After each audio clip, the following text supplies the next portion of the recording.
Fit FM 96.7 will be there to bring live updates throughout the day. All COVID-19 protocols will be observed.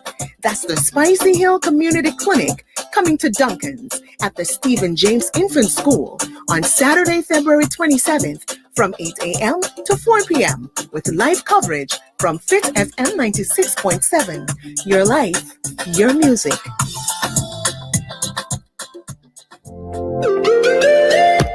Do you operate a small business in Trelawney? Well, talk to us. Be a proud community partner of Fit FM 96.7. Let us help you reach your target audience for an unbelievably low cost. Contact our sales office today at 876-544-0791, 876-377-3442, or email us at fitfmsales@gmail.com. Fit FM 96.7, Trelawney's radio. Your life, your music. February 14 is Valentine's Day. Hopscotch Jerk Center and Seafood at Fisherman's Inn on the Luminous Lagoon presents an all-inclusive Valentine's dinner on Sunday, February 14th at 3 p.m. Bring your Valentine and enjoy live entertainment, table for two by the ocean, choice of any two meals on the menu, and a bottle of wine for only $10,000. Ask us how to upgrade to the Valentine's Room Escapade. Limited spaces available, so call us now at 876-954-3427 or 876-517-2500. And remember, all COVID-19 protocols will be observed.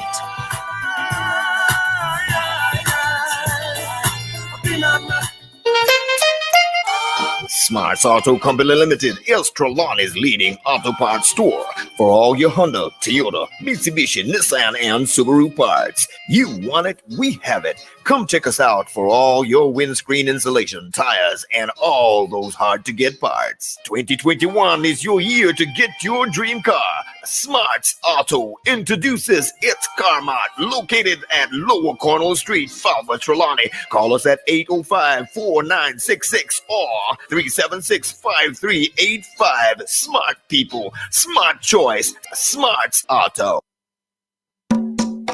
Let's get our groove on. This and every Sunday with DJ Snow. From 6 p.m. to 10 p.m. inside the Sunday Groove. The Sunday Groove, playing new hits from the 60s, 70s, 80s, and 90s.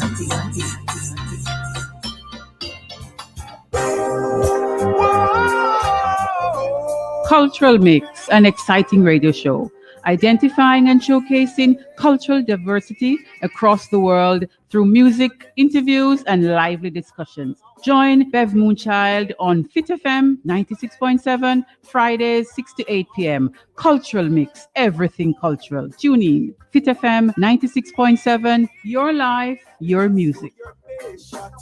You've got to give this. I'm standing 10 feet tall. Yeah, Aymara said that. Know your roots, know your culture. You're in tune to Cultural Mix with Bev Moonchild and Fit FM 96.7, Fridays 6 to 8 p.m. Aymara said that.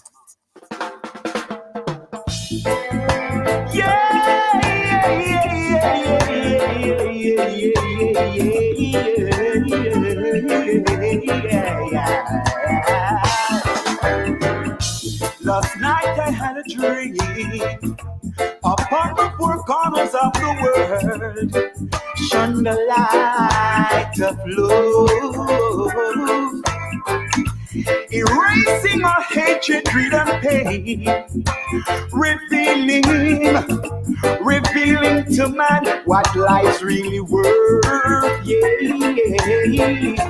1,000 years. 1,000 years, 1,000 years of peace. 1,000 years, 1,000 years, 1,000 years of peace. Last night I had a dream War was an obstacle of the past, buried in the history book.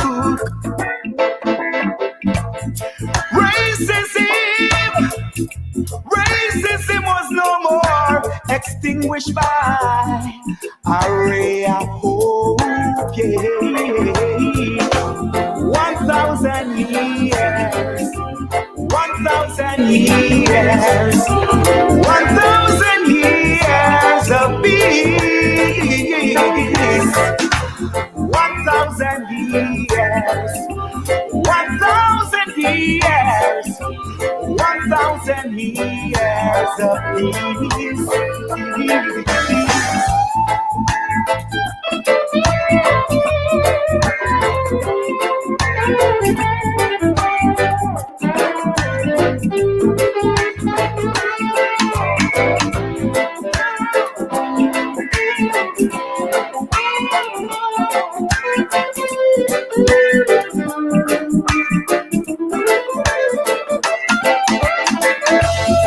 Righteousness cover the earth, little children play and sing, overpowered from feeling, make me wanna jump and sing, yeah. 1,000 years, 1,000 years, 1,000 years of peace.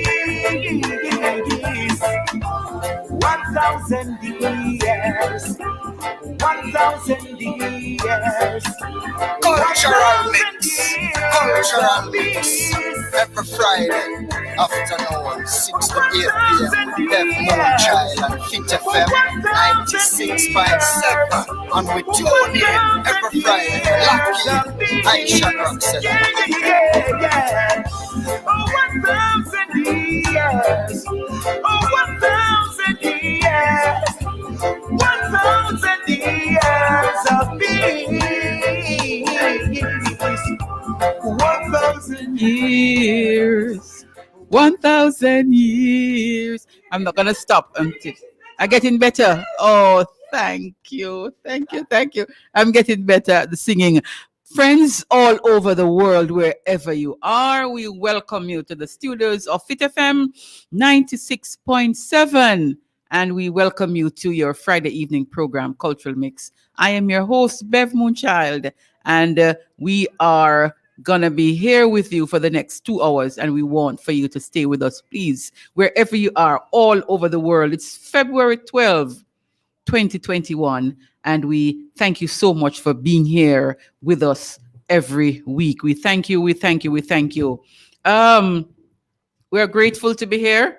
It's your Friday evening program, and of course, I'm your host, Bev Moonchild. So wherever you are, we want all the people to check in wherever you are. Whichever parish you're in, we call you in right now. Roll call. We want you to come in and feel the vibe with us this evening on Cultural Mix. So wherever you are, if you're in St. Anne, we want you to check in. If you're in St. James, check in. If you're in Hanover, check in. If you're in St. Elizabeth, we want you to check in. If you're in Westmoreland, check in, please. And of course, if you're in Trelawney, you have to check in.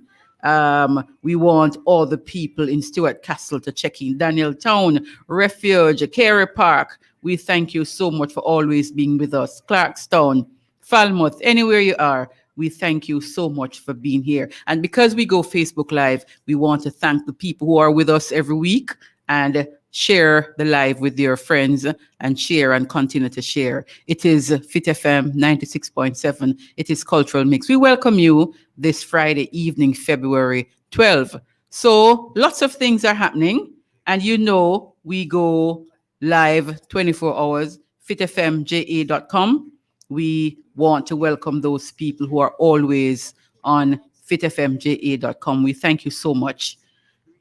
Welcome, Akwaaba, right? That's our African word that we have been using for the past 2 weeks. So we say one and all, Akwaaba. Akwaaba, Akwaaba, Akwaaba. Wherever you are, we say Akwaaba to our African family, to the families all over the world. Cultural Mix is saying Akwaaba. Guess what? Exciting news coming out of Trelawney. Join us, please, Cultural Mix, Fit FM, as we give a special greeting to a Trelawney centenarian. Can you imagine that? We have someone in Trelawney, Mrs. Jane Marriott. She's from Bunkers Hill.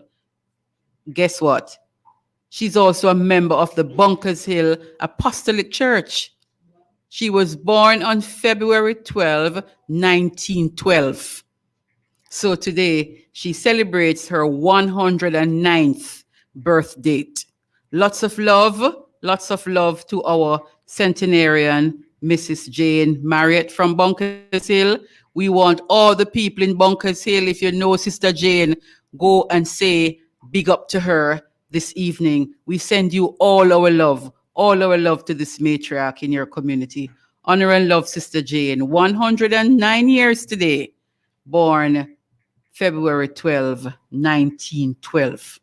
Wow, it's just an honor to have all of that knowledge in a community and in a Trelawney parish. So we want to big up the family, the church family of Sister Jane Marriott, Mrs. Jane Marriott. 109 years old today. 109 years old. Born on February 12, 1912. Folks in Bunkers Hill, you must be feeling proud to have that centenarian living in your community. And guess what? Today is also Chinese New Year.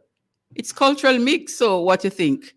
We're going to be talking, hopefully, to someone from that community in another program. It is the year of the metal ox.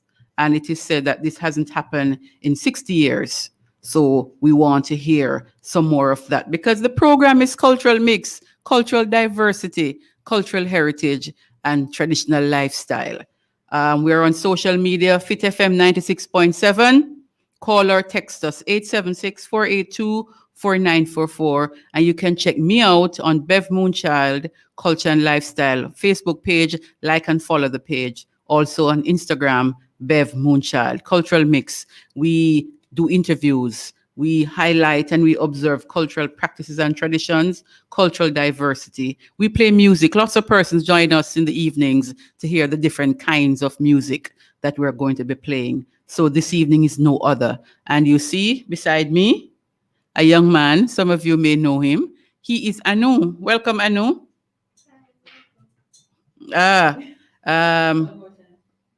Go again, Anu. Hello, everybody.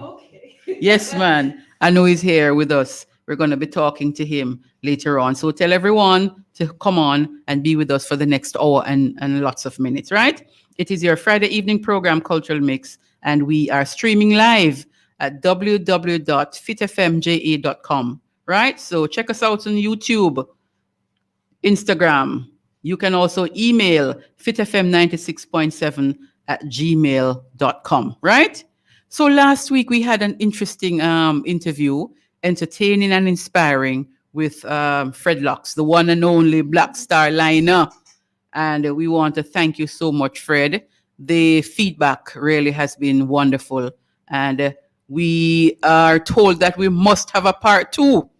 So we're going to consider that because elders like Fred Locks, who have come through the music from when there was no money in it until now, when there is money, they have a lot of stories and they have a lot of things that the younger artists can learn from too, you know? And a part 2 is something that we're thinking about, Fred Locks. We thank you so much for being with us last week.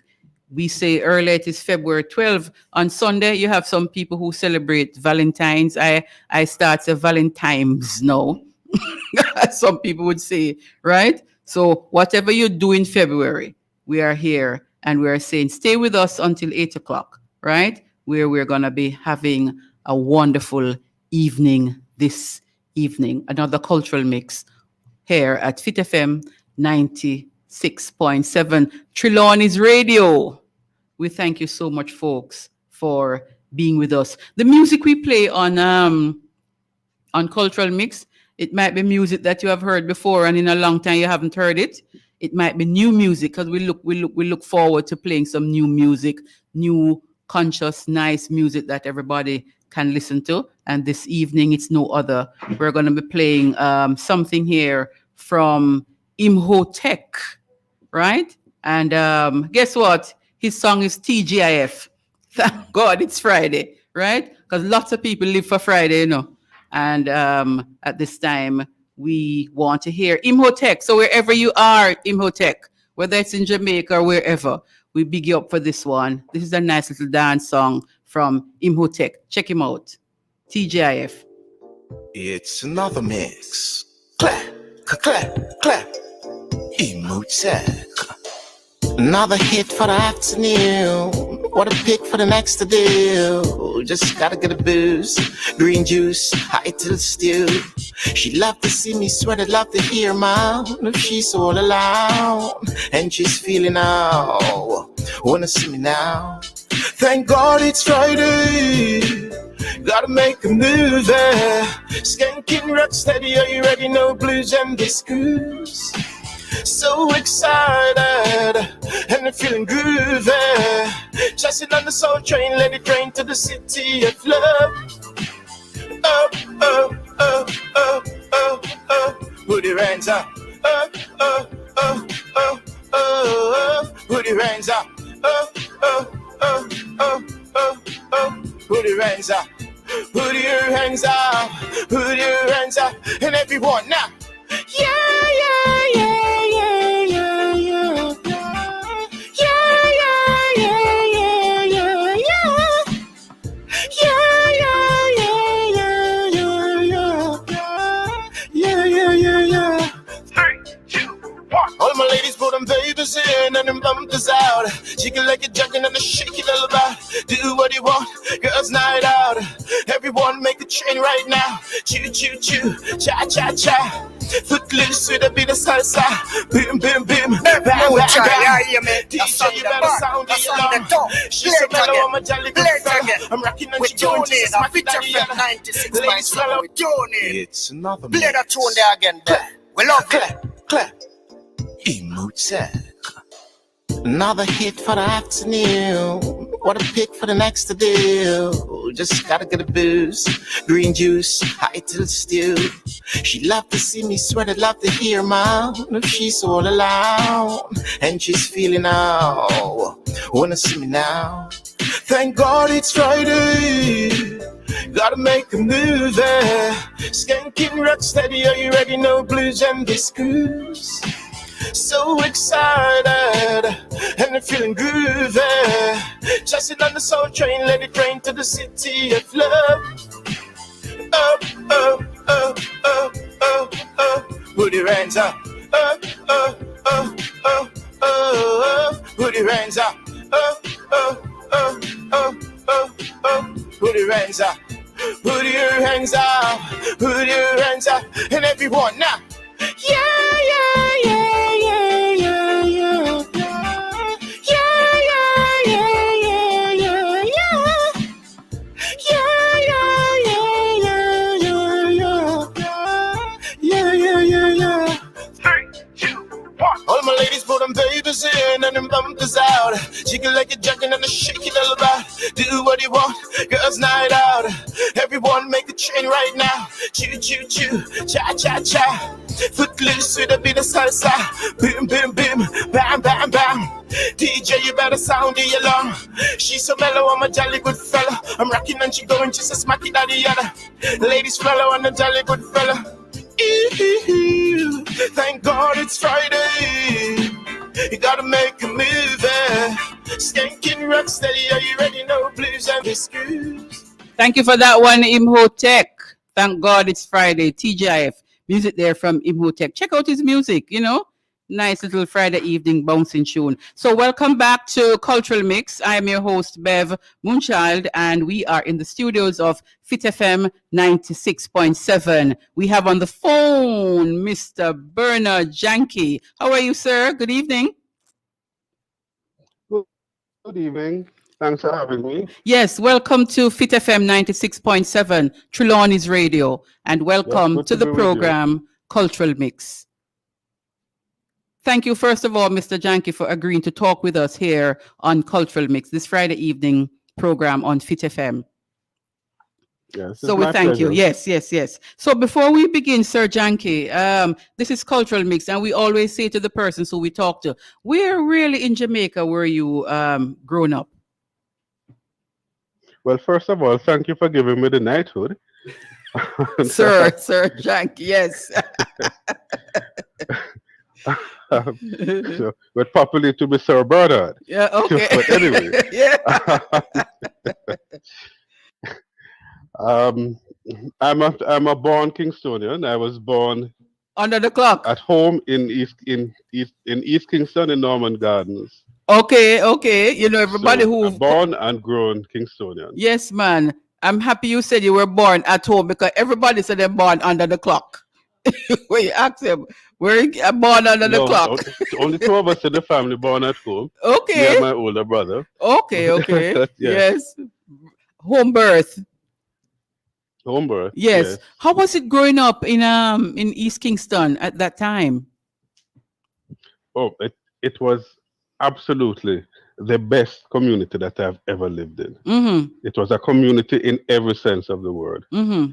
Everybody knew everybody else. We had a vibrant community group. We had a vibrant community center. Mm-hmm. Um, uh, one of my earlier memories of living in Norman Gardens was an election day. Actually, Yes.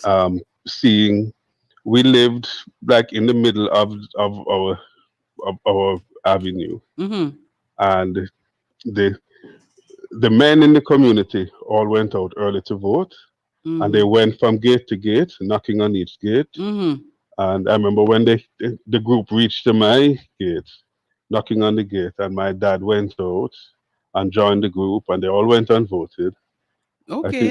I think the ladies voted afterwards, but it was a kind of community thing. Uh-huh. And we used to have community events at the community. Well, we Mm-hmm. didn't have a community center, but we used the school, Norman Gardens School, Right. for like Christmas events, independence, Mm-hmm. all of that kind of thing. Kind of So it thing, was yes. really, yes.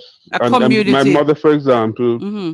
yes, was a nurse, and anybody who got a cut or a scratch would find their way to our gate, and mommy would be dressing wounds, and if Community somebody had nurse. to go to the hospital, she would say you have to go to the hospital. Right. It was that kind of community Of spirit togetherness. that I grew up, and yeah. Having the community growing, all the children and everybody in the community knowing each other, it created that kind of bond, I would guess. Absolutely. Mm-hmm. Folks, we are talking with Mr. Bernard Janky, and Mr. Bernard Janky is the director at the African Caribbean Institute, right, sir? Yes, African Caribbean Institute of Jamaica Member Bank. Mm-hmm. And for my sins, I'm also now overseeing the operations of Liberty Hall, the For your legacy of sins. Marcus Garvey. For your sins. So you wear many hats on that one head. Yes, and Yes. it's not a big head either, but But the hats will hold. So tell me, Mr. Janky, that is also a name that I have never, I can't remember hearing any other person called Janky. well, actually, it's one that I'm proud of because it's not an English name, it's not an Anglo name at all. Mm-hmm. My great grandparents on my father's side were indentured workers from India. Mm-hmm. So that's where the name originated. Yes, no doubt. Cultural heritage. Perfect place Yes. to be this The, evening. the African side comes from my mother's lineage. Yes. So I'm true out of many one. Out of many one. So tell me, Mr. Janky, what would have caused that kind of interest now for culture, for heritage, for that kind of thing for you to know, be now the director at the African Caribbean Institute? What caused you to be in this direction now? Well, there are a number of things, and sometimes you don't think about it, but I mean, you kind of go along a path. Mm-hmm. I grew up in the early years of independence. and the kind of national fervor about us as an independent nation. I remember us going out to watch the floats. Members of my family. I remember my um, one of my sisters took part in the floats festival. Um, One of my sisters also took part in festival and actually won a bronze medal for piano in festival back in the so it was that kind of thing. You felt you're part of an emerging nation, Mm-hmm. and it in a sense was subconscious, Mm-hmm.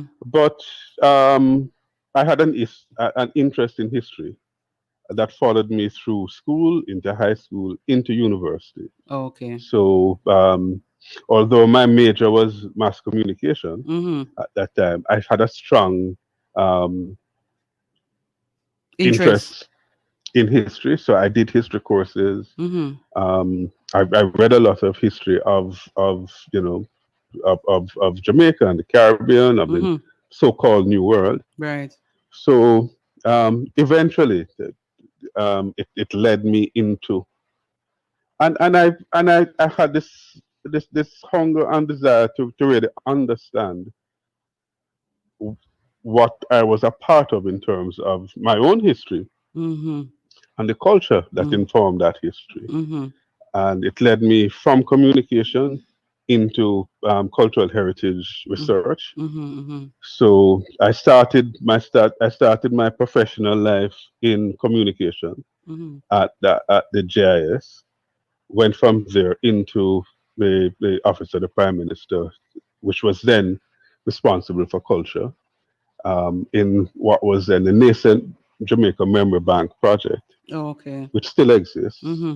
So I have alternated between culture and communication, but I've spent most of my working life now and Mm-hmm. my professional life now Mm-hmm. in cultural heritage research and administration. Mm-hmm. Mm-hmm. But it was out of a desire to really understand, you know, our history and culture, and to be able to represent that, to document that and represent that, and to present that to a wider public, so that there would be a greater understanding of who we are as a people. Do you think you speak about wanting to understand your position in this emerging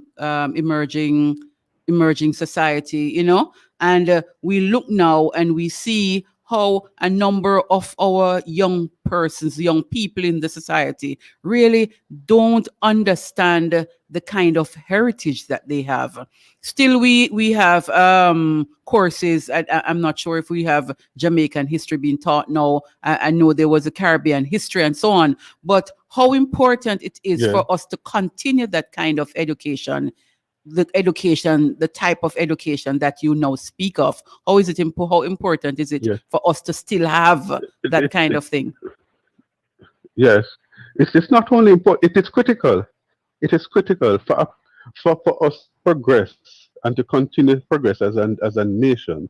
We need to understand where we are coming from, the complexity of our history, so that we can understand how we can go forward into the future, Mm-hmm. confident and assured of who we are as a people. Mm-hmm. So history is important to that. And to kind of paraphrase the words of Right Excellent Marcus Garvey, Confidence. a tree, a people without a knowledge of its past Yes. is like a tree without roots. Exactly. It cannot Cannot grow stand and up. Yes. survive. Yeah.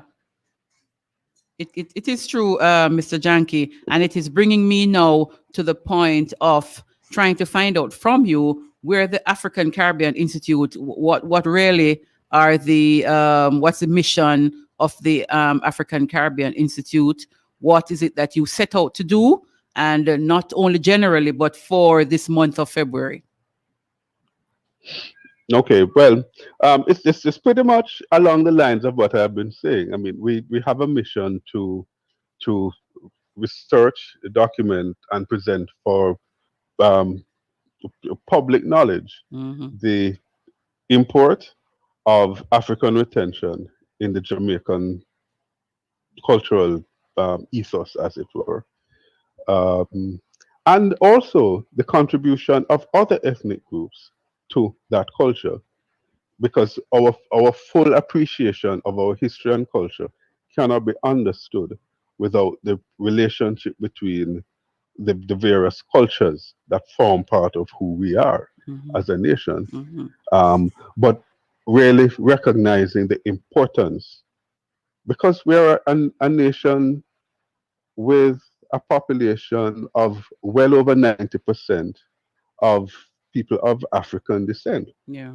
And there are a lot of mixtures between people of African descent, people of Afro-Asian, people of Afro-European, and I mean, even from myself, that my own family history represents Yes. that kind of mix. Yeah.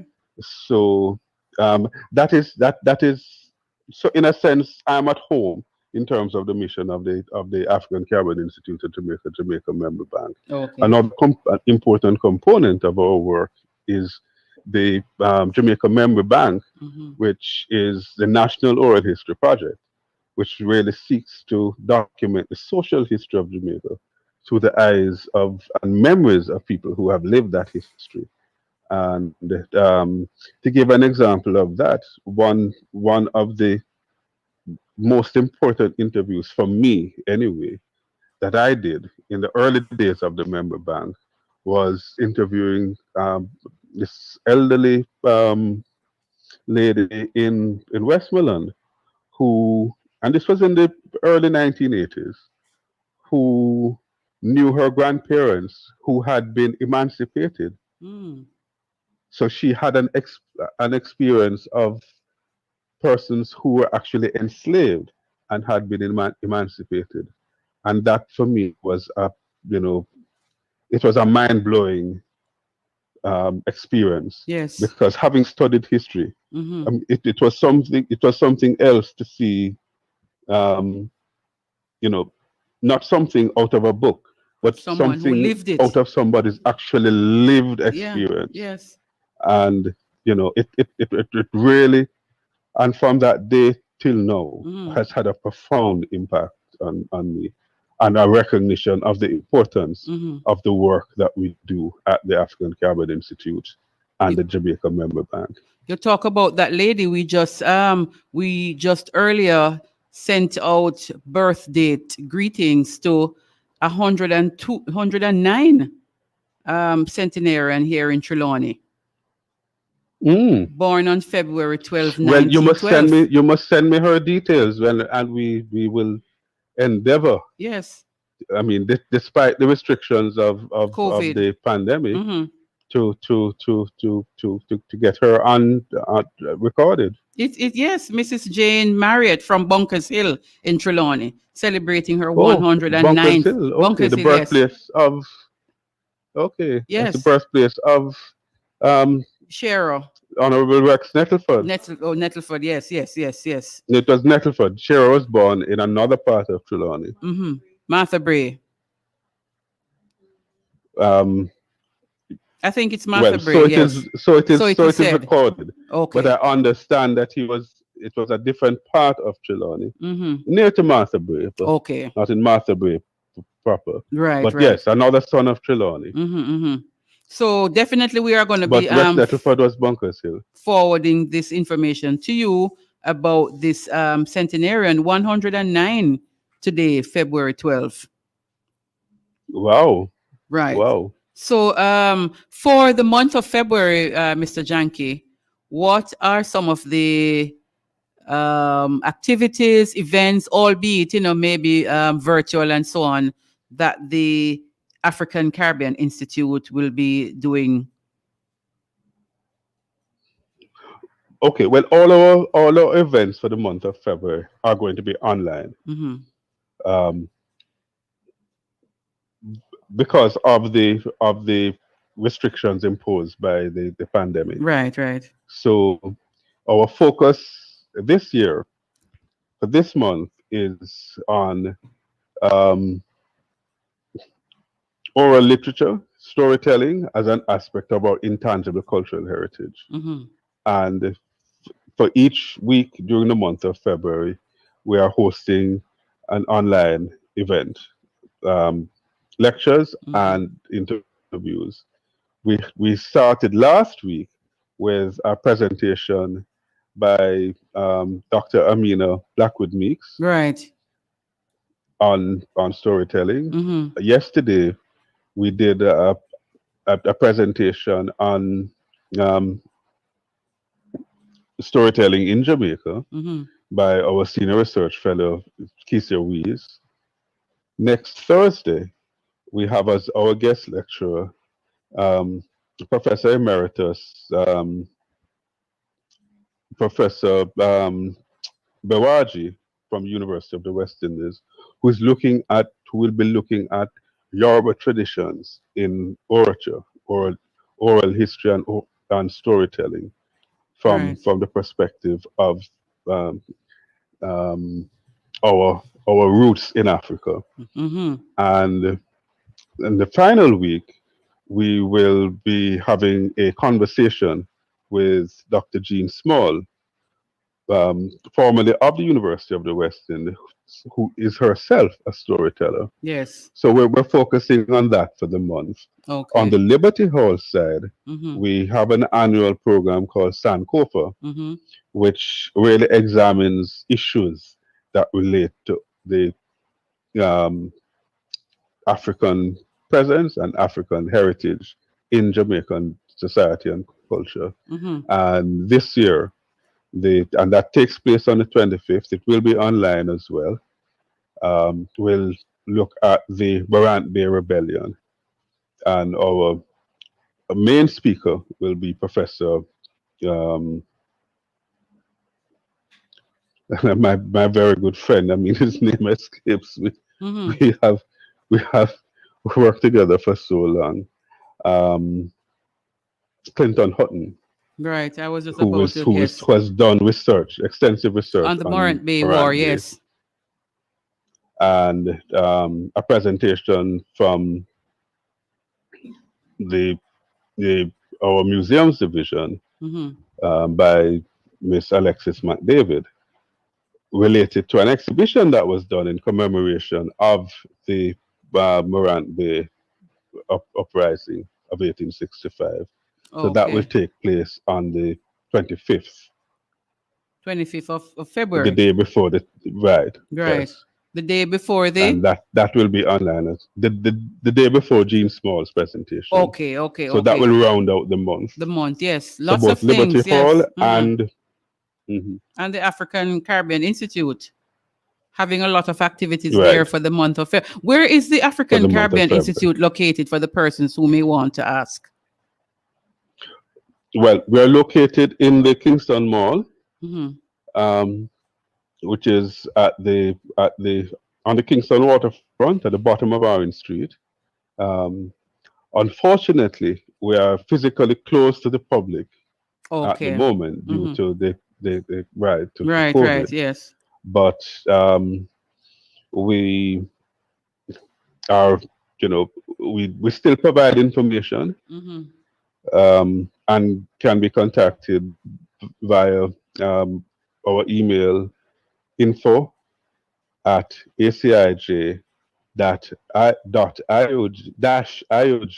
Mm-hmm. dot gov.jm. IOJ.jm. Yes. Okay. Right. So lots of things seem to be happening there. Yes. We still do have an active program. Mm-hmm. We're not physically, account visitors to the institution. Okay. But we still try to engage as much as we can with the public. Right. So we are a public institution. Yes. What I would want to find out from you, Mr. Janky, as you speak about, even though you're being closed now to the public, what kind of support or interaction do you have from the younger persons in the society? What level of interest are you seeing coming from the younger cohorts? Well, actually, we have an active outreach program, which specifically targets that particular stakeholder group, Mm-hmm. and we do have quite quite a buy-in from our school population, Okay. Up to CSEC and up to CAPE level. Okay. So we have done in the past and hope to be able to do again in the future. Mm-hmm. Presentations. We get requests from schools Okay. to come and do presentations on various aspects of our cultural heritage Right. and history. Yeah. So we actually do physical presentations in the Mm-hmm. schools. Mm-hmm. We have transitioned in this period to doing online presentations and have done a couple of those. Okay. And I suspect that we will be continuing doing that Mm-hmm. in the near future. Right. But as schools begin to open up, Mm-hmm. we hope that we'll be able to actually have a physical presence again. Okay. And it's either that we go out to the schools or we invite schools in. Mm-hmm. And we have done that in the past, where we have related to the CSEC and Mm-hmm. CAPE syllabi, Right. brought in students, targeted students, Mm-hmm. Mm-hmm. over a period to come in and access the resources of our archives at the African Caribbean Institute. Okay. So, for persons who may want to make contact with the African Caribbean Institute, is there a contact number? Are you on what kind of information you can give us where persons can find you? A phone number? Okay, well then, a number of contact points. You can visit go to our webpage from the Institute of Jamaica's website, Mm-hmm. Institute of Jamaica. .org.jm, and go to our webpage. There is also the information page that I mentioned, info Right. at acij-ioj.org.jm. Okay. We're on Facebook. Mm-hmm.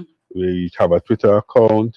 So there are a number of avenues. By telephone, Mm-hmm. 922-4793. 922-7415. Okay. So there are a number of portals, as Right, it were, which you can make contact the to public get and into. yes.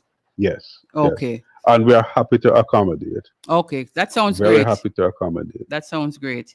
Really, really nice talking with you, Mr. Janke, kind of giving us an idea of what the African Caribbean Institute is about and what it is that you are doing for the month, not only for the month of February, but what you continue to do. I was really heartened when I heard you speak of the CSEC and CAPE students that you would have had that kind of discourse with over the time, and you continue to do even with restrictions that we have coming out of this pandemic. So I'm really heartened when I heard that. Thank you so much for being here with us. It's Cultural Mix, so we talk culture, we talk heritage, we talk everything, and not only Jamaican heritage, diversity of heritage, diversity of traditions. So now that you have told me that you have that mix, maybe the next time we talk, we are going to talk about your Indian heritage and that cultural aspect of yes. Okay. So we can hear I some would of be happy to do that. yes, some of the traditions,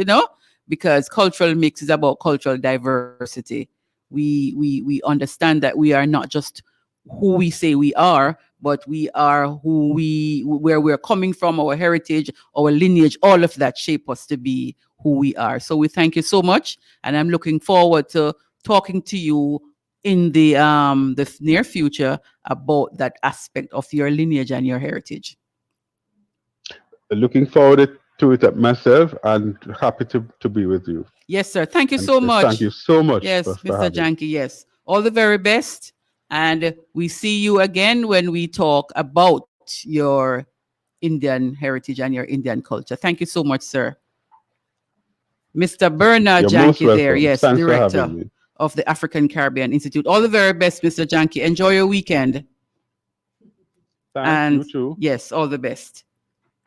Bernard Janke there, director from the African Caribbean Institute, talking with us about the plans not only for the African Caribbean Institute, but for Liberty Hall, what it is that they're doing for February and what they continue to do, what they have been doing, what their mandate is, and how it is that even in this time, they can still interface and interact with Jamaicans or anyone who wish to be a part of what they're doing, or, you know, if you have wanting information or so, they are still available. 922-4793, 922-7415, or visit them on their webpage. Thank you so much, Mr. Janke. All the very best.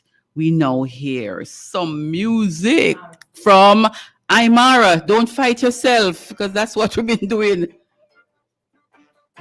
Love.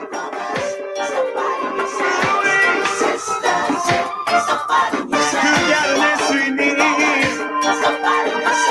Oneness and love.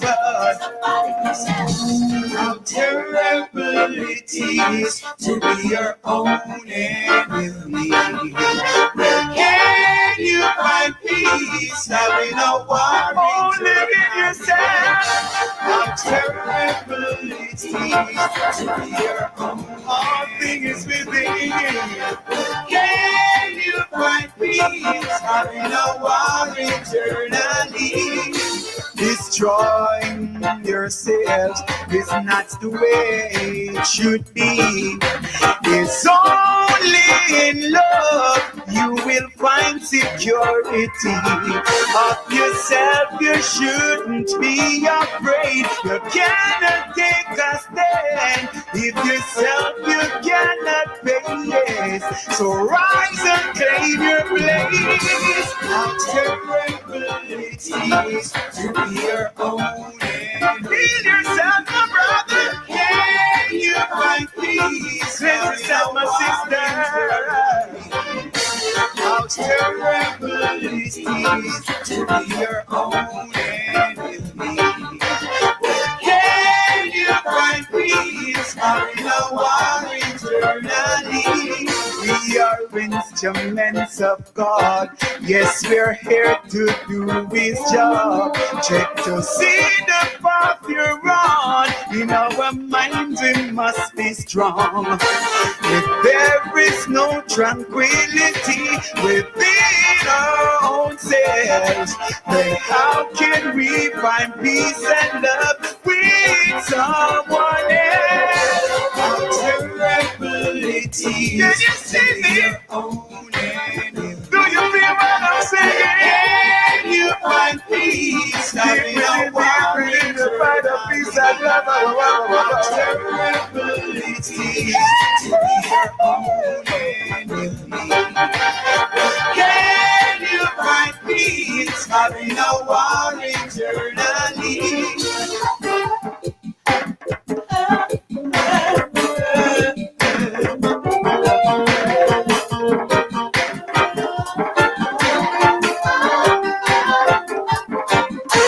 It's time to stop fighting ourselves, blowing our own minds, trying to run but can't escape. Take heed, mankind. How terrible it is to be your own enemy. How terrible it is. Can you find peace? Having a war eternally. To be your own enemy. Can't stop destroying yourself. Don't fight yourself anymore. Love is secure for all things. Don't Fight Yourself there by Aymara. Welcome back. Don't fight yourself, because sometimes, guess what? We are our worst enemies, or enemies sometimes. And that brings me to something I saw as I talk about don't fight. I think I had to have to just talk about this. I saw on Facebook. I don't know how many persons have seen it. This video with this lady very trapped in, and she has a cutlass beating an adult male. You saw it? And I'm saying, what leads someone to do this kind of thing? When I look, the thing that kind of got me was that this is an adult. And I'm saying, if she could do this to an adult, I don't think a child would escape. And how do we intend as a country, as a society, to see better if this is how we continue to behave? And I'm saying, as women, we have a responsibility, because some of the things that I look at, I'm saying we kind of drop the ball somewhere. And that is why, we are experiencing some of the things. I'm calling on our sisters, mothers, aunts, daughters, to take up the challenge of making sure that we are the ones who we are raising the children. When we look and the talk about violence producers and who are the perpetrators of violence, there's no doubt when we look, we see that the males within our society are the ones really who are involved in these kind of criminal activities and violence and so on. And who are the persons who are responsible for raising males? The mothers, because you have cases sometimes when there's no father there, you know what I mean? And I'm saying we have a whole heap of work to do. A torn, a broken society we are when we look at some of these things. And we have to break that cycle. Ladies, queens, mothers, matriarch, it is our responsibility, of course, to push forward and to make sure that we have the kind of society that all of us can be comfortable in. Anu? Yes, miss. You want to, I heard Mr. Janky talk about confidence. Give us something about confidence before we go to Dr. Wint, right? Talk to us about confidence. Gladly. So I have a quote. Without confidence, you are twice defeated in the race of life. With confidence, you have won even before you have started. And whose quote is that? It's from Marcus Garvey. How do you understand that quote, confidence? Well, I understand it in a way where, like, if someone wants to do something, but they say they can't do it, that's saying you have no confidence in yourself. But if you say, oh, I'm going to do this and it's going to work out, that's confidence and you're eventually going to get it. So that's how I understand confidence. Very good, very good, very good. And if before you start, you say you can't do it, you lose, not true? Yes. And then eventually you're going to lose. So you would have lost how many times? Twice. Yes. So with confidence, you have won even before you have started. So you heard that Marcus Garvey quote, and that is leading us now to talk to Dr. Eleanor Wint. Is she online? Good evening, Dr. Wint. How are you? I'm very well, thank you. Thanks for being with us. Can you hear me? Yes, man, I'm hearing you. Welcome to the studios of Fit FM 96.7 and welcome to Cultural Mix, Friday evening program hosted, of course, by Bev Moonchild. We are happy to have you because we have lots of things to talk about, Dr. Eleanor Wint. Well, I must say it's really a pleasure and an honor to be on your station. Yes. This is a people's station and I love that. It is. I'm not hearing you. Are you hearing us clearly? Yes. Can you hear me now? Yes, man. I'm hearing you now.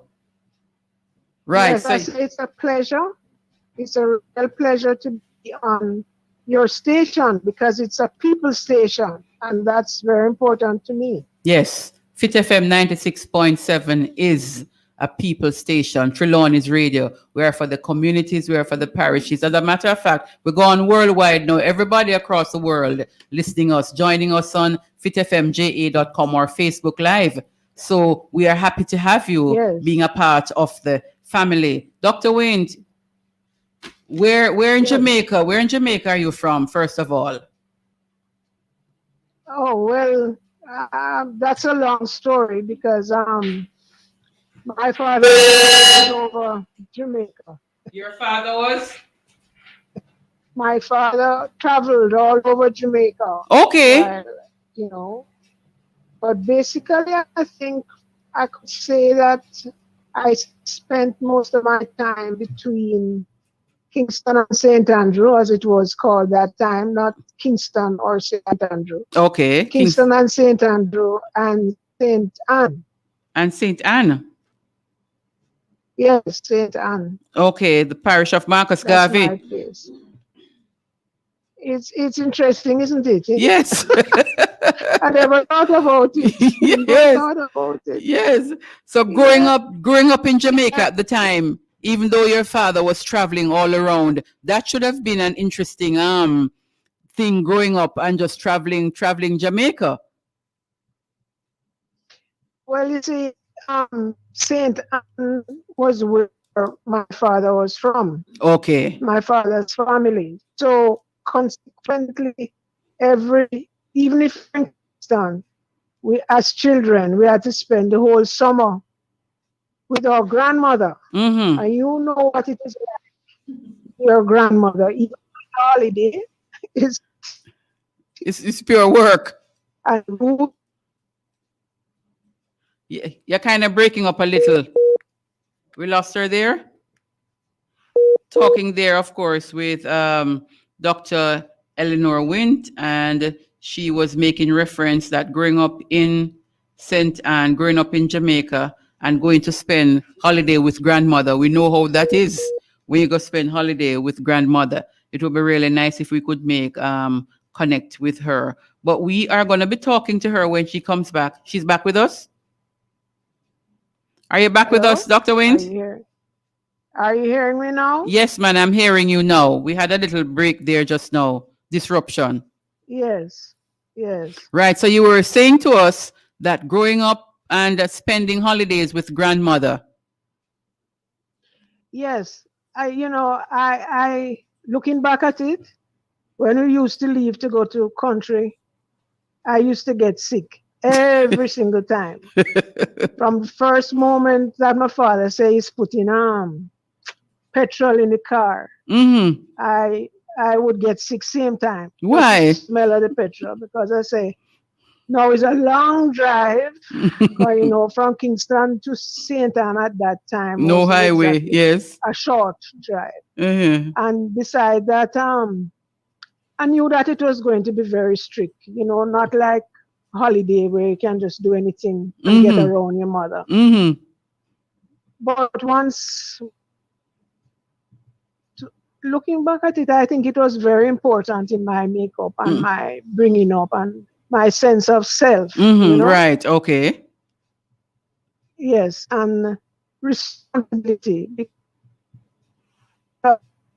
Besides having to study. I'm not hearing you again. We're kind of losing here. Yes, the transmission. Yeah, I don't. Yeah, the connection is kind of bad on this side with us. We keep losing you. No, I think the connection is bad on my side. Okay. Yes. You hearing me now? I'm hearing you now. So let us get into it quickly. Yes. Right. So I'm just saying that. Go ahead. Yes. So we understand you now where you would have been going to grandma for holidays, but it wasn't holidays in the sense that children normally have holidays. It's almost stricter than home for you. But looking back on it now, You're saying it was something really that honed you into the kind of individual you grew to become. Yes, I think so, because I have to think about what I'm doing each day. I have to think about what I'm learning. When we have to go and look after the corn and grate the corn to make cornmeal and things like that, it's a responsibility, Yes. And I think it made me think about things differently from just running up and down. Not having much to do, yes. Would say. Yes, yes. So having that responsibility as for a child, it would have been a good thing. And, sometimes we wonder, Sometimes people say the chores that you used to do, you have to carry water, you have to do that, you have to go look for goat, you have to milk cow, all these things. But looking back for a lot of people, them say, them kind of something that turned me into the kind of individual I am today, because you had responsibility. And when you look back at the fact that young people, those times you thought they were old, because they had responsibility from early. Early. And she would send you to the shop. That's a big task, Send you to the shop. And then what was important to me was when we get a break time to read. Okay. And that was when I think this reading thing became a part of me. Reading and writing, because if she was going to punish me, I would hide in the library and she couldn't find me. Okay. So I would spend all the time in the books, reading, So these little things that you kind of take for granted, it have a long-term effect on you, Yes, you talk about library, which means, Dr. Wynne, that growing up in Jamaica in your as a young girl, you had that kind of privilege of having lots of books around you. It wasn't a regular for children to go and hide in a library, unless it's a parish library or the public library. And when you see having all that books available to you at home, no doubt you're a writer now. That is kind of logical, logical, because when I was in high school, I used to hide on the inside the window, like they have like a window with a little ledge on it. Yes, like you can. And I would sit down in there and read so that nobody couldn't find me. It's a thing I've been doing from as a little child, you see, so I don't even think about it. And that would have grown with you. Yes, it's just something just become normal for you. Yes, that was normal for me. Okay, good. So now I go to the point of you now becoming a writer, not only just to write things, but to write about things that will instill Black pride in our young people. Marcus Garvey. What would have triggered that kind of writing? Because you could have write about anything. Anything at all. But when I was watching you on Facebook just now, and I see Anu sit down beside you, and I looking at him good, and I said to myself, when I see my daughter sit down and her daughter sit down beside her, the same way they have a way when they look at what you're doing, and you can see it in their face that they're thinking about what you're doing. Yes. And they're thinking that children think a lot, Yes, man. Children think a lot. Yes. So when I sit down there watching, I said to myself, it's history, because now it comes that I get a chance to write with a young person. Yes. That is not a simple. Yes. It's not a simple thing, Yes. Because you have to. You have to. You see, like how Anu start and you ask him, what was it you ask him again? About confidence, yes. About confidence. Yeah, well, he's confident, He's quite confident in himself, right? And that is because he has the experience of being able to express himself, talk for himself, as the people would say. So to me now, it gives me as an elder more confidence to know that I can communicate or understand with a young person. That is my main goal in life, Yes. As you talk about Anu being confident, because he has that confidence that he can express himself. A lot of times, a number of us have been grown up with this notion that children are to be seen and not heard. And not heard. And we understand. Well, I want to tell you. Yeah, I would cut you there because my granddaughter is 9, just like Anu. She's 9. And we just write another book together. But that is by the way. Okay. But when you talk about to be seen and not heard, I don't think she even understands the word. Yes. No, it just not important. Mm-hmm. This is what I have to say, and this is what I am going to say. Yes. And the youth of today, that is their driving force, because especially like how they lock up so long, Mm-hmm. and they can't go nowhere, and it's limited people they can talk to. They take out everything on you at home. And they prefer to express themselves. Mm-hmm. They don't want nobody telling them what is or what is not.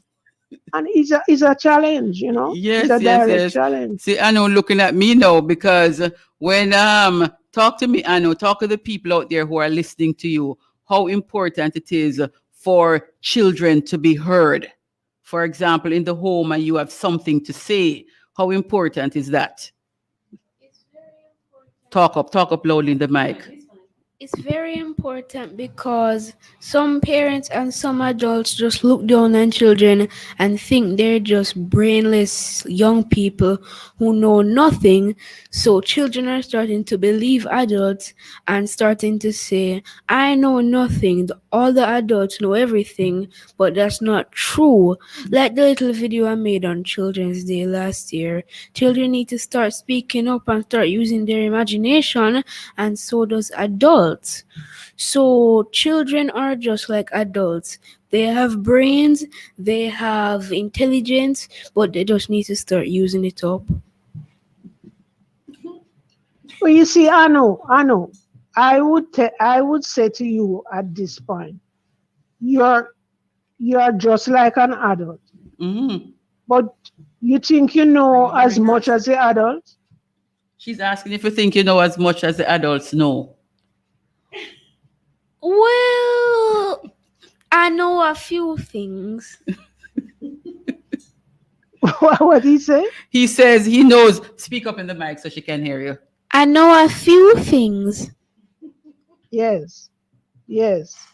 So why is it? Mm-hmm. All right, go Yes. on. Why? Are you hearing her? Why is it that you can hear me? Yes. Yes, go ahead. So I'm asking Anu then. You know a few things, right? But then sometimes, why must go on as if you know everything and don't want to be corrected, or, you know? Because that is what I find with young people. What do you I think? try and understand it. Yeah? You want to answer, Anu? You didn't hear. So she's asking, some young people behave as if they know everything and they don't want to listen to adults because they feel they know everything. When the parents talk to them or their grandparents talk to them, they feel like we are old people, so we don't know what is happening. How important it is for children to really listen to adults, because adults still know a little more, you know. Oh. But the thing is about children not wanting to listen, they could do very like dangerous things and hurt themselves. So adults are just trying to look out for children. Sometimes. Yeah, sometimes. Or most times. Most times. Right. So he's justifying, you know, why children need to listen to adults. Dr. Wint, Yes, you brought up the point about as a senior having that conversation with your granddaughter and even with Anu now, right? As a writer also, you have been inspired to write this book. We want to talk about it. That Anu is a co-author of this book. Tell us the genesis of Marcus Teaches Us, which is the name of the book, and just let everybody know what is happening with this project. Well, Marcus Teaches Us, the first edition of Marcus Teaches Us, Irika Baker. You remember Irika Baker, that artist that worked with silk and dyes and batik? Yeah. He worked with me on that first edition. Okay. That was as far back as 2012. Mm-hmm. And then I did another edition and now this is the third edition. Mm-hmm. So I every time I look at it, I say to myself, times are changing. Time is not standing still. Mm-hmm. And what I find to date, I have never been able to get Marcus teaches us into the school system. You know, people will talk and so, and then it goes no further when it comes to actually getting the book in the school system. And I remember I said to myself, I'm going to keep on with this and I'm going to do this third edition. And then I heard Anu and talking on his yes YouTube station, and I said, no, this is the opportunity to find this young man at this point in time. Things there are no coincidences in life. Right. So I said we have to work together. And I asked you, Bev, you would allow him to work on the book with me. So I have been looking at the content, and I tried to make the content more relevant to 2021, things that people would understand. And one of the things is the whole question of the word black. And I said, no, this is the time to address this, because a lot of people like to talk about two things I like to say about Marcus Garvey. One, that he only talk about black people, and two, Dr. Wins? So we seem to be still having a little challenge there with the connection, right? It is the vagaries of the system. But we are going along. We are here on Cultural Mix in the studios of Fit FM 96.7, and we were in the middle of a conversation with Dr. Eleanor Wind about her latest book, co-authored by Anu, third edition of Marcus Teaches Us. So she did a first edition, a second edition, and this is the third edition, Marcus Teaches Us. And she was there talking about the importance of having a book like that in the school system for our young people, our children, because really it is a children's book. It's a children's book, and as Anu would say, adults can read it too, right, Anu? Marcus Teaches Us. She mentioned earlier about children having that confidence to speak and wanting to be heard. And we have been grown up as adults, you know, that children must be seen and not heard. And sometimes you wonder, maybe it was for all good intentions, but children really have views on stuff, and we need to incorporate them in whatever it is that we are doing. Hear their views. Sometimes they have some very interesting things that we can, you know, we can try out. They have very, very good ideas. Is she back with us, Dr. Wind? Yes, can you hear me? Yes, man, I can hear you. Lovely. Right. So you have seen Anu, and you said it was a perfect opportunity. There's no coincidence. Everything happened for a reason. Yes. So what I'm saying is, people will criticize Marcus Garvey, and some people feel that he only talk about black people, and what does black mean. And then some people have a very narrow understanding of what Marcus Garvey is talking about. No one especially is talking to the children to explain this, because it's not an easy issue. It's not an easy thing to understand. Yes? And I see nowadays, now with all these riots and things about black people, this is the time. So I say, good. And what really struck me is that now you can talk about black and you can talk about people of color. You remember it? And I was listening to the interview that you had with that gentleman before me from the institute, and I think Marcus Garvey is the best person to explain what is meant by black and blackness. You see, some of us don't want to be called black, right? Some of us want to be called brown or people of color. Yes. There is nothing wrong with that. There's nothing wrong with that. That's a choice of words. Mm-hmm. But the concept that Marcus Garvey talks about when he talks about race pride or blackness, he's talking about black people from all over the world. He's not just talking about people who have a black skin. Mm-hmm. You know what I mean? Yes. He's talking about people who have a shared heritage. Okay. You know, when Malcolm X, I think it was questioning that what happens to the people in northern Africa, for example, the Arabs and so. The fact of the matter is these people were always dark-skinned. Mm-hmm. And dark-skinned, even some Egyptian people were not the Moors necessarily, but the Egyptian people were called white blacks. Okay. So it's you have to understand that blackness is an understanding of history. An understanding of history, where we yes. come from. Mm-hmm. Where we come from, what are our shared experiences? Mm-hmm. What is it that is perplexing us at this time? Why are we being treated differently, even worse, more so when our skins are darker? Because this is historically how it has always been. You know, it has always been since the new civilization. Because the civilization before, when Africa was at its height, and African civilizations, 5 civilizations before the white man. You see? So we have lived our life, but young people don't know that. Young people don't know the achievements that we have had over the years. So it is our duty. It is our duty, yes, our so responsibility to teach them, to explain to them.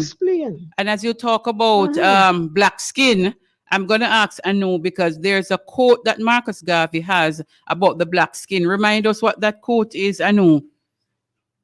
Good. Okay. The black skin is not a badge of shame, but rather a glorious symbol of national greatness. And how you understand that quote from Marcus Garvey? How I understand it is that black people shouldn't be like ashamed or embarrassed of their skin because they're scared that they're not going to get like approved into something they really want to go because they're black. And there are a lot of racist people out there and they don't like black people. So I say we should start being confident. And back to my quote, without confidence, you are twice defeated in the race of life. With confidence, you have won even before you have started. So as I was saying, you shouldn't be ashamed of your black skin. You are beautiful and you are a great person. So, go ahead, Dr. Wind. Yeah, just thinking when we look around us, when we look around us, we see people whose skin is not even as dark as ours. And sometimes when you're talking to them, you will hear them talking and you're saying, but wait, you're going on as if you're a black person, only to find that it is their history. So you can't just use the color of the skin, you know? There is also in writing the book, there's also the question, as I said at the outset, of getting it into the hands of children en masse. How important is that? Very, because when I did the second edition of Marcus Teaches Us, I carried it to a school in Kingston, down by the Orthodox Church, Hagley Park Road. Okay. I sat down in school with children from 4 to 6 years old, because the second edition was for children from 4 to 6. This one is from 6 to 9. But the one I had then was for children from 4 to 6. Okay. And you should have seen the joy Not only that they could have their own book, but they could take it home and talk to somebody. These are 4 to 6-year-olds, So there were more activities in the book.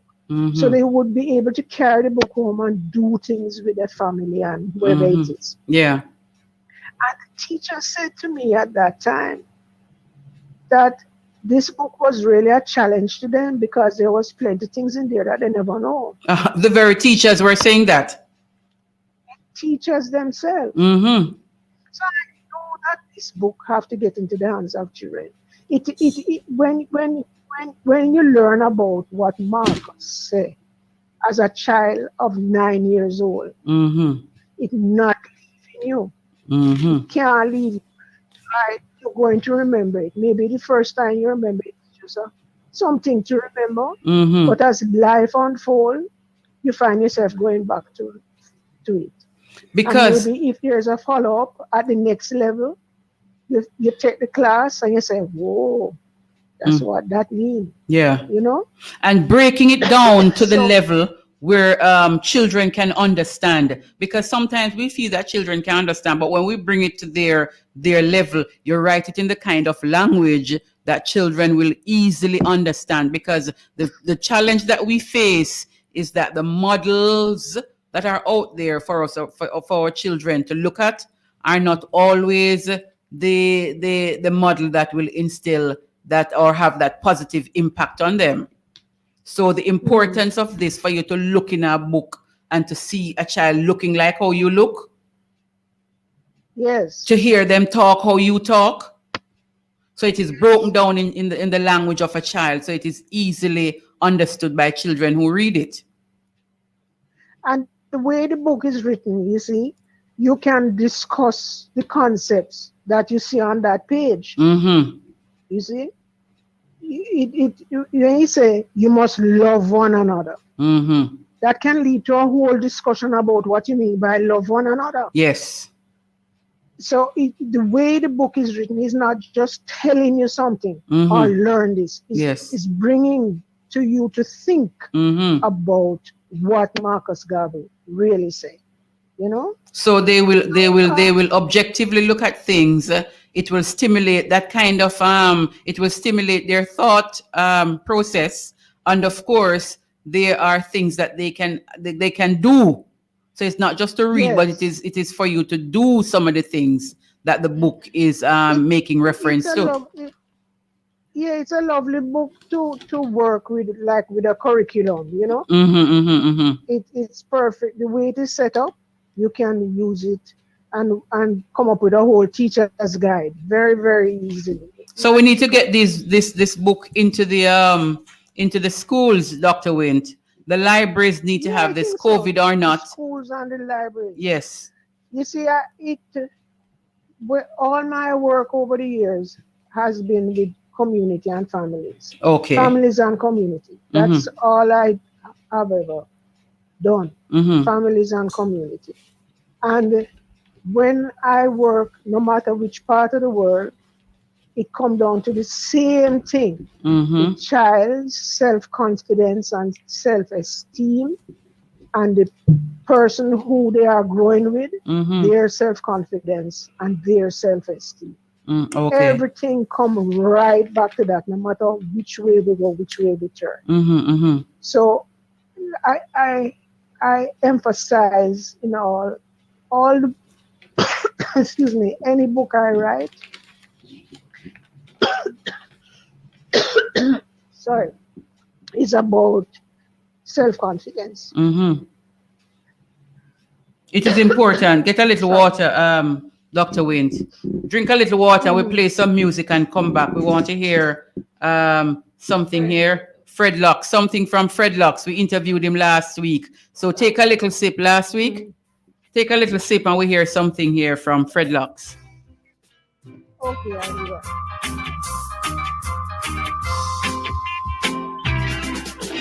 7 miles off Black Star Line is coming in the harbor. 7 miles off Black Star Line is coming in the harbor. I can see them coming. I can see hydrants running. I can hear the elders sing. These are the days for which we've been praying. 7 miles of Black Star liners coming in the harbor. 7 miles of Black Star liners coming in the harbor. It's repatriation, black liberation. Yes, the time has come, black man, you're going home. 7 miles of Black Star liners coming in the harbor. 7 miles of Black Star liners coming in the harbor.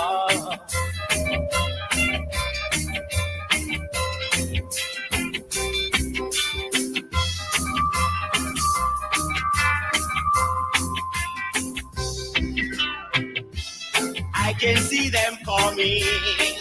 I can see hydrants running.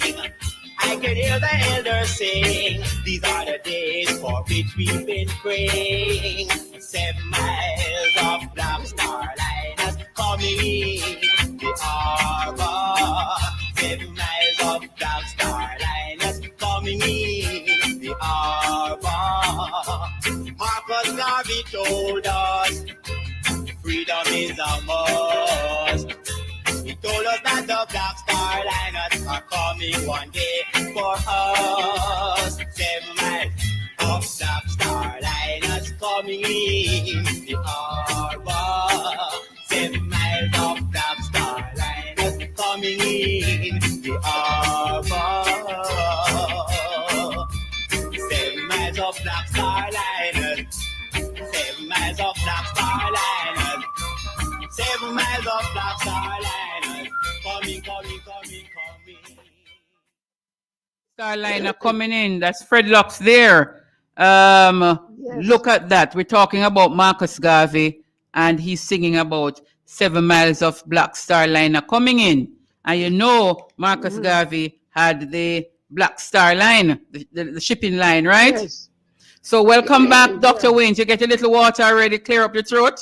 Yeah, you can hear me now? Yes, man, I can hear you.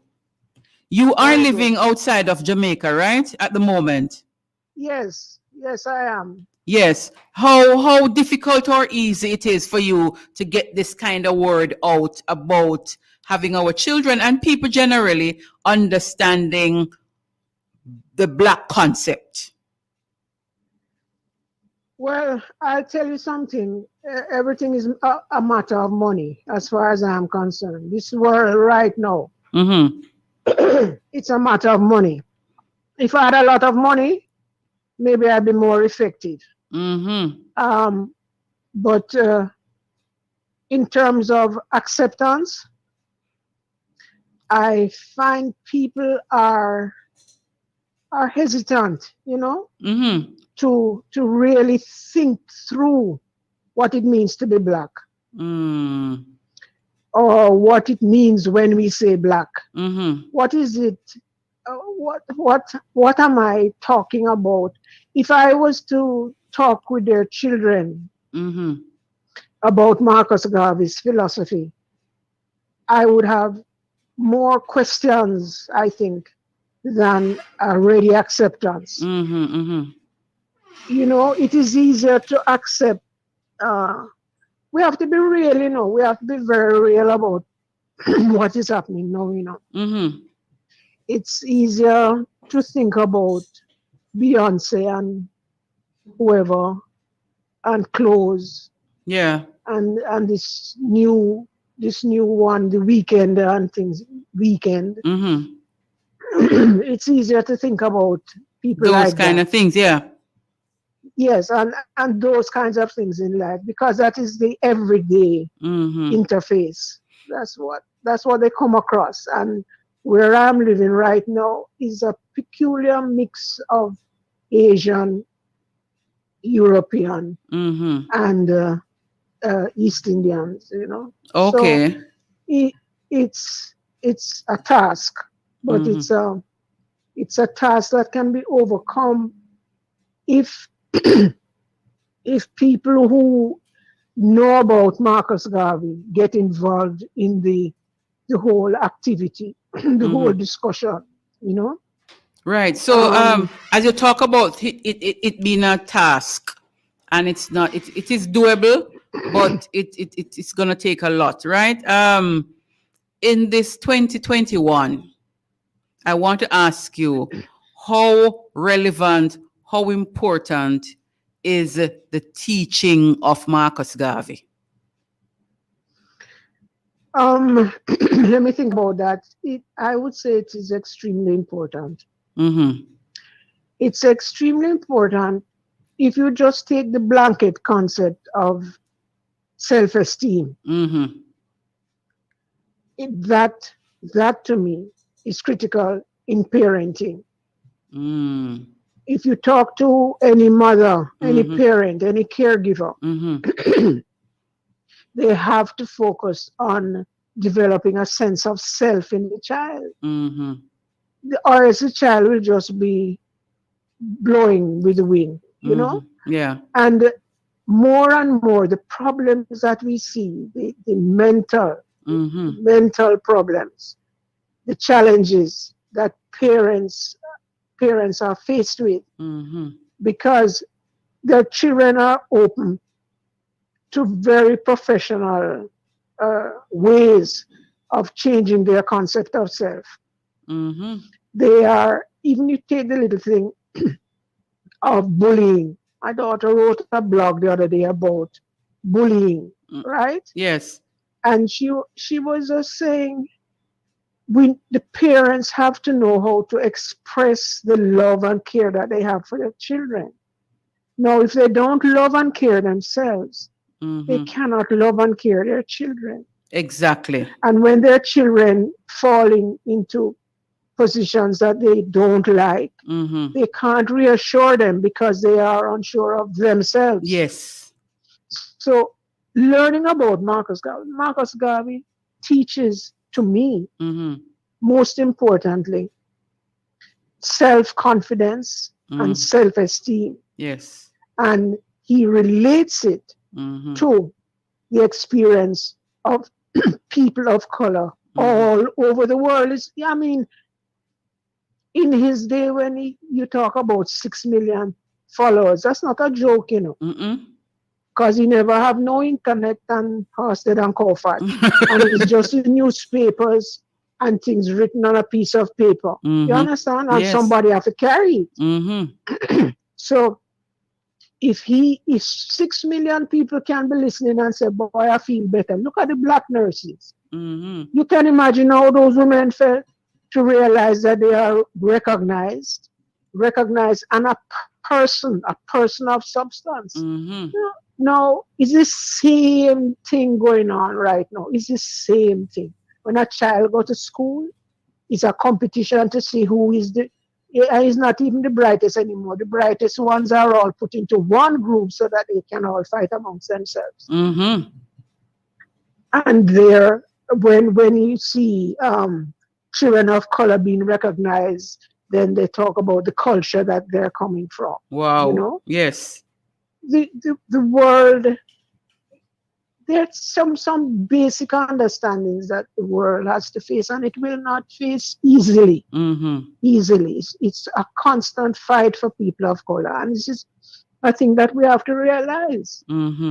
We know that when we go into an office setting or anywhere, the first thing they look at is your color, whether you like it or not, whether you are in a white dominated situation, or even, I would go so far as to say, even in Jamaica and the Caribbean. Yes. They kind of look at how you look. Of course. How you look. So they look at you, they look at your skin tone, they look at your hair, they look at everything. Yeah, everything. So we don't need to go around. Yeah, they look at this, they still do. Look at the what? I'm saying they still do look at your hair and still look at your... They still do. Yes, your skin tone. I can remember when I was going to school, high school. No, I had just left high school. And then there came a notice in the newspaper about the headmistress talking to the children Mm-hmm. who were in the chemistry lab and saying that they had to cover their hair. Wow. So I said, no, hold on a little bit. No, let us start again. Mm-hmm. So a group of us got up and went to the headmistress Wow. and asked her what she was talking about. Mm-hmm. She was talking about hair falling in the Bunsen burner and getting caught in the fire. Wow. I said, black people here falling, black people here in a plot up from front to back. What is falling? Yeah, none is in that to fall out. When they realized how ridiculous they were, and this was in the 80s. Mm-hmm. I mean, all that was based on color, nothing but color. Yeah. You see, so we must be real. We must be real about ourselves and feel good about ourselves, you know. But why after so many years, Dr. Wint, of us going through this this concept of being black, we still seem to be still where we were? Yeah, we have moved at all, you know. We have moved at all, and I always think about Rex Nettleford. To me, was the only person who began to really delve into this whole concept of identity and self. And people were a little bit challenged. It's like, well, I went to university at the time of people like Orlando Patterson. Okay. I'm talking about freedom, which he's still talking about. Yes. In 2021. And I was in university long ago, long ago, right? So we haven't really moved at all. And it strikes me, it is a responsibility of those countries and those places with people of color in our authority to begin to turn the pages, you know? Mr. Janke. Yes. Janke. Bernard Janke. Yes. He was talking about Africa and Caribbean history and things like that. And I said to myself, that place have so much information and so much knowledge and so much understanding and so much examples, and nobody not using it. Nobody don't use places like the Institute. Well, and the African Caribbean Institute. Yes, he says they are, especially now, they are doing a number of outreach. They're touching base with a number of persons, albeit virtual. But what is happening now, they are making sure that the mission of the Institute is still is continued. There's no hold up. I was really heartened when he spoke about the younger people, the CSEC students and the CAPE students, because I wondered myself if that information was going out to the young people and if they were receptive of it. So when he spoke about them making presentations in schools and so on, I was heartened. That is why I said to you, when we really look at things and examine what is happening, there have been incremental changes, you know, and some little piece this and piece that, but generally speaking, we seem to be at the same place. It's unfortunate. It's unfortunate, but over the years when I was working around this whole thing of parenting and how to parent and what works and what doesn't work, I kept away from the concept of color and talk about the concept of culture. Okay.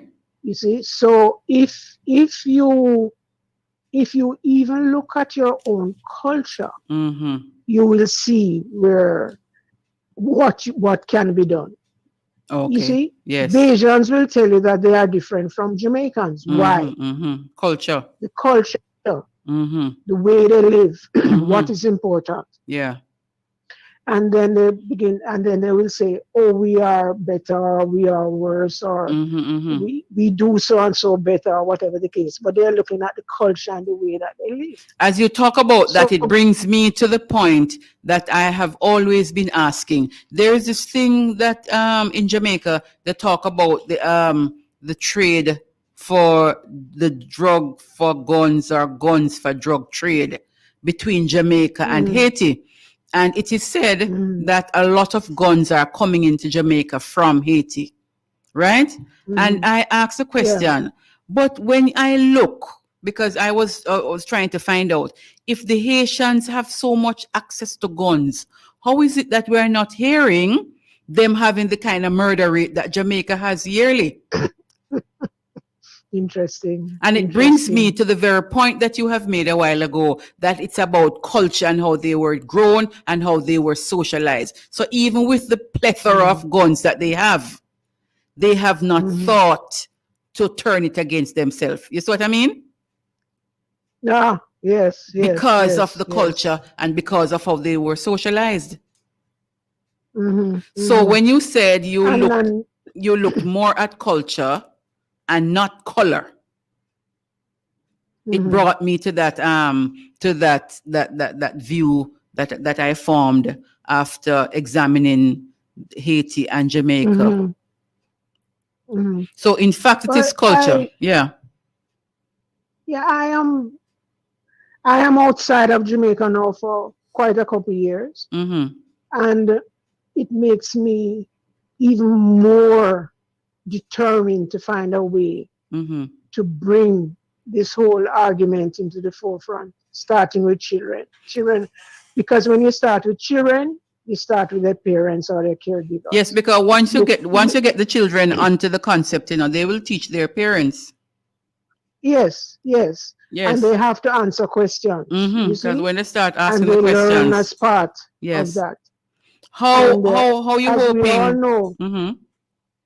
How are you we hoping? We all know that is what we learn at school that we carry on. Yeah. So I really, it makes me more determined to find a way to accomplish that. Talk to the people now who you want Marcus teaches us to reach. The people who you wanted to reach, the libraries, the schools. Talk to them. They're hearing. Yes, I will have to. And when we have our independence celebrations and we jump up and down and dance and carry on, and we have Heroes Day, it should not be independent activities that happen on a day, but it should be part of our life, our whole lifestyle. You know, everybody come from abroad and come home for independence celebration, and then they go back to the reality of their life. But the reason why they come to jail at that time is because they can go back to what they know them feel good about. If that is not there, it is disaster for people who are living abroad. You know, so I can't speak about Jamaica now because I am not there, and I don't know what is happening. I can only read what CNN or whoever wants to put out. But I really feel Marcus teaches us, along with Anu. I think we have a beautiful product. It's beautifully illustrated. Unfortunately, I tried to find a Jamaican illustrator and it was disaster. I guess I wasn't going the right route, you know. Is the book out now? Yes, the book is out now. It's on all the so tell persons tell people where they can access the book. Marcus teaches us. Let them know where they can access. Let persons who are listening. Where they can access it? Yes. They can access it on Amazon. First of all, they can access it on Amazon.com. As long as it will come up with the first edition, and then they have to keep on until they get the third edition. You know? Okay, the third edition. Look for the third edition. Winton Stewart. Right. And sorry. And it's also on a lot of what you call those ebook sites. You know, okay. where you can get ebooks. I had a whole lot for free on the ebook sites. Right. Quite a few went. Mm-hmm. But mainly right now it hasn't hit the bookstores yet because you have to have enough reviews and things to make the Right. the Ingram, the producers who produce for libraries and bookstores. Right. So right now the best place is to Is look at Amazon. on Amazon.com. Okay. We're going to be continuing telling people where to access this book because we understand the importance of that concept of self. And the concept of self has to be a positive one from the very beginning.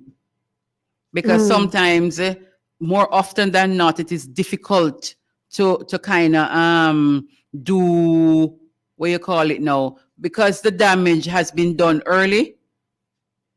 The damage control sometimes is so difficult. So that positive concept of self from an early age, we know the importance of it.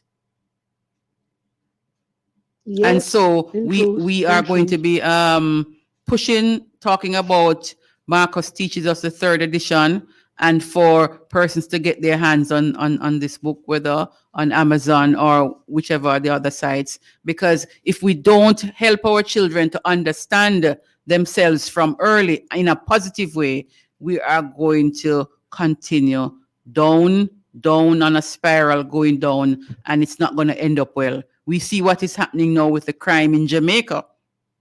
There's a murder every day, several murders every day. Wow. And these are carried out mainly by males. So we have a different thing to talk about, how we raise our boy children, But it's not only raising your boy children, you must remember that they are larger. Growing them, not raise, as Amina would say. We're growing them. Yeah, but I'm saying that there are larger external factors. Yes. I always, when I look at the fact that they deport people who have never been even living in Jamaica, or people who have been incarcerated for so long, and we all know what happens in the prison system. So it's a mixture of factors. A whole heap of things. But if we start from their children, them say, it is what's that popular saying again? Train a child in the way he should grow. When he's old, he will not depart from it. Not that he or she will not depart. It's more than we have not done the study or the research. But I know there are children who will depart, but for the most part, they will walk the line which in which you grow them. And we want persons from early. Babe, if there's another factor, yes, the people who we are holding as role models for the children must show the respect for themselves. Yes, I think that's another problem too, where we have persons who, and sometimes it's not even them who say them a role model. They have found themselves in a spotlight or in a position that a lot of people are looking up, and they themselves don't understand the effect and the impact they can have on young people, so them too have a challenge to face. So it's a whole heap of things. And then you have some people who are in positions of influence, and them say, them just do what them have to do, parents must raise them children. Exactly. So it comes right back to how the children are grown. That's why we need the little book Marcus Teaches Us. Because Marcus Garvey belonged to us before he belonged to the whole world. Yes. You understand? He come out of our lived experience. And he influenced the whole world. It's not like a piece of the world. The whole world the man influenced. You understand? Yes. All the leaders that have become independent in the black world since the 1930s. They speak of Marcus Garvey, yes. Yeah. The influence is from Marcus Garvey. So we should take it on now and make it our own. Starting with the children. This is how it goes, Yeah. That's how life is. We wait and we see what happens. and then we see if we can manage it. So this man is so critical to the Black history, the history of Black peoples in the world. We must know it. We at least should understand it. Yes. You know, you remember in the 70s when them used to say, if you want to find good ganja, go to Jamaica. Yes. You remember that time? You know? So is that with Marcus Garvey? No. And the world have always been looking on Jamaica, yeah.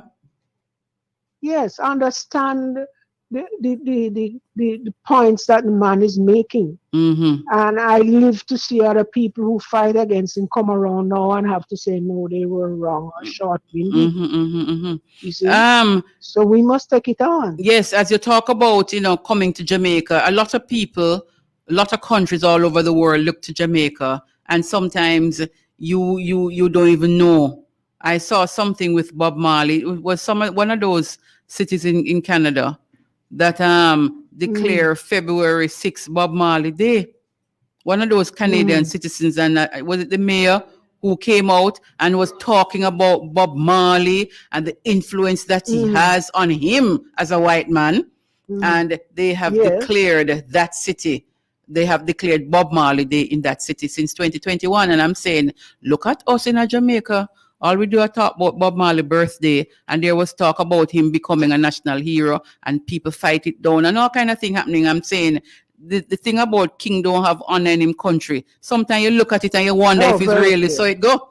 Because look at Marcus Garvey and how he has impacted the world positively. And we in Jamaica just have him for money. That money don't even exist again. We still have it with Marcus Garvey. Is which one of the coin him is on? Me never know. 20 cents. Is it $20? They wouldn't even make it.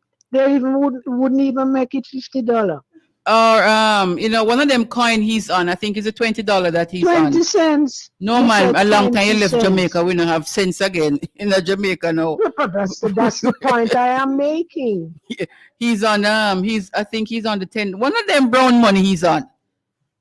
Yes, is I don't know. We don't get it, Dr. Wind. But I'm hoping through Marcus Teaches Us, the 3rd edition, that we can start somewhere with the children. I'm really, really hoping so. I think he's on the $20. He's on the $20. It's more saying cents, no? Yeah, Dollar, $20. He's on the $20. I'm really hoping through Marcus Teaches Us, the 3rd edition, that we can do something in this COVID era with our children. They need things that they can identify with. They need positive books to read. They must see themselves in books. They must understand. They must have that positive concept of self from early, knowing that, as Marcus Garvey said, it is confidence that is going to take us through. Without confidence, we are twice defeated in the race of life. My sister, such a joy talking with you this evening. That from the early out, you have been writing from 1st edition to 2nd edition to 3rd edition, because you are convinced, I would imagine, that something has to happen and we have to start with our children. So this book is for 6 to 9 year olds, you say? Yes. And as Anu would say, yes, you want to tell us the cost on Amazon? What's the cost? You say it's not expensive. No, it's not expensive. It's $10 for the paperback. 10 US for the paperback. Look how easy that is. Yes. So people, dog cheap. Dog cheap. Go onto Amazon and get that book. Marcus Teaches Us, 3rd edition. It is good for your children, 6 to 9 year olds. And I'm sure all of the children would want to have their own copy. And as Anu would say, adults can read it too, right, Anu? Yes, miss. Talk to me and say, yes, miss. Talk to me, Anu, quickly, because we're coming down to the end of the pro. How do you feel being a co-author for this book? I really feel good to be finally a part of something that's going to be all out in libraries. Okay. Okay, I know. So we're gonna be having the physical copy soon, and we want to have some of those copies for persons who may want to have it in Jamaica. Dr. Wint, we can talk about that at the end of the interview, or we can get it into the libraries, we can get it into the schools. Something has to happen, and I'm sure you are of that conviction that it can happen. And once we are confident that it can happen, it's going to happen. We want to thank you so much. The time flies so quickly. Thank you so much for being here with us, talking about your life as a writer, growing up reading from early. And do you see the influence that that would have had on you, being exposed to books from early, and even now in your adult life, you still can't give up the reading, you still can't give up the writing. Thank you so much, Dr. Wint. Give thanks. I'm glad you have your son there to make you think about me. Yes. Yes, man. We really appreciate you here talking with us. Yes, thanks very much. From a different side of the world. Keep well. Yes, Dr. Wint is saying to Anu, keep well. You too, miss. Yes. All right, Dr. Wint, thank you so much. Enjoy your weekend. All the best. One love. All the best. All the best. Good. Dr. Eleanor Wint there talking to us about her book co-authored by Anu. Marcus Teaches Us, 3rd edition. People go on Amazon, buy the book. It's very important that our children see themselves in a positive way in books. We understand the concept. We understand the importance of our children having that positive concept of self from very early. And this is something that we are doing. So we say, support it, buy the book, and let us see, bit by bit, we are going to do what we have to do and make some change, because the change have to come. We can't stay so forever. We have to have some things happening, and we're going to start with the children. That's where we have to start, because some of the adults, them gone already, spoiled rotten. So we don't have no future there. So they say children are the future, the children are the present, and we need to hone them from now. We need to nurture them from now. So when they become the adults, they already would have understood themselves in a positive way. Wow, we have really come down to the end of the program. Thank you, everybody, for being here with us. We understand sometimes that some evenings when we come, we just go and talk, right? And seriously, there are some things that we have to start considering now. What it is that we are going to do. We can't get up every day and dance and so on while things are going down. We see what is happening in Jamaica, and we see the impact the violence is having on our communities. We understand that there are things that we can do. Fear forms a part of it, but we can't be fearful.